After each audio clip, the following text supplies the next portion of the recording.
তো এখন হচ্ছে নভেম্বর মাস। স্কুলে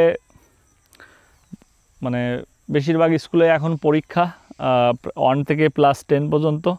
তো এই পরীক্ষার কথা বলার কারণটা হচ্ছে এইটা যে আপনার এখন চলতেছে হচ্ছে নভেম্বর মাস, এখন পরীক্ষা অলরেডি চলতেছে, কিছুদিন পরেই হচ্ছে পরীক্ষার ফলাফল দেবে। তা আমি আসছি আমাদের এই ধান ক্ষেত দেখার জন্য। তো এই ধান ক্ষেতের ধানও প্রায় পরীক্ষা শেষ মানে পাকা প্রায় ধান চলে আসছে। এখন এই 1 সপ্তাহ পরেই ধান কাটা হবে।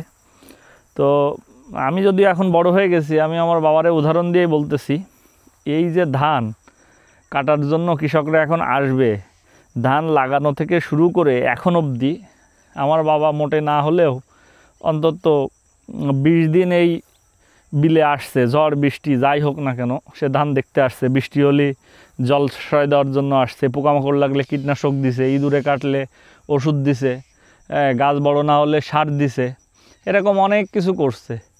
তো ওই স্কুলের কথা প্রথমে যে কারণে বললাম, আমাদের বাচ্চাদের আমরা স্কুলে দিই, কিন্তু এই বাচ্চা আসলে এই ফসলের মতো পোকামাকড়ে খেয়ে যাচ্ছে কি না, নষ্ট হয়ে যাচ্ছে কি না, এই খোঁজ নেওয়ার জন্য কিন্তু কোনো অভিভাবকই স্কুলে যায় না।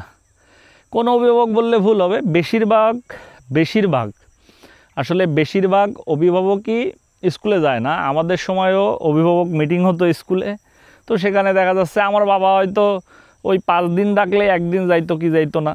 তো আমাদের মতো এরকম সবাই দিই, বেশিরভাগ লোকজনই আসতো না।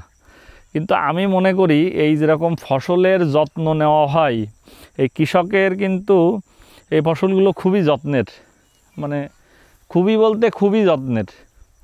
তো এই যত্নের ফসল এত কষ্ট করে তারপরে কিন্তু ঘরে তুলতে হয়। তেমনি বাচ্চাদের ক্ষেত্রেও কিন্তু তাই, স্কুলে মাঝে মাঝে যেতে হয় যে আপনার বাচ্চা নষ্ট হয়ে যাচ্ছে কি না, তারপরে বাচ্চা পড়ালেখা ঠিকমতো করতেছে কি না, স্কুলে যাচ্ছে কি না, এগুলো খোঁজ নেওয়ার দরকার আছে।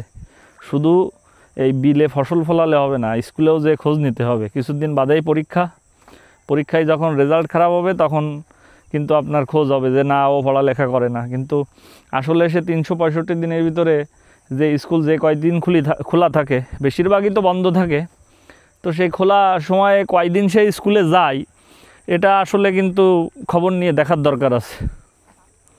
তো বেশিরভাগ ক্ষেত্রে সেটা হয় না। তো এই ব্যাপারে আসলে আমাদের সচেতন হতে হবে। এখন আসলে স্কুল থেকে মিটিং ডাকা হয় বাচ্চার খোঁজ খবর নেওয়ার জন্য, এই জন্য যেতে হবে। সবাই ভালো থাকবেন, সুস্থ থাকবেন।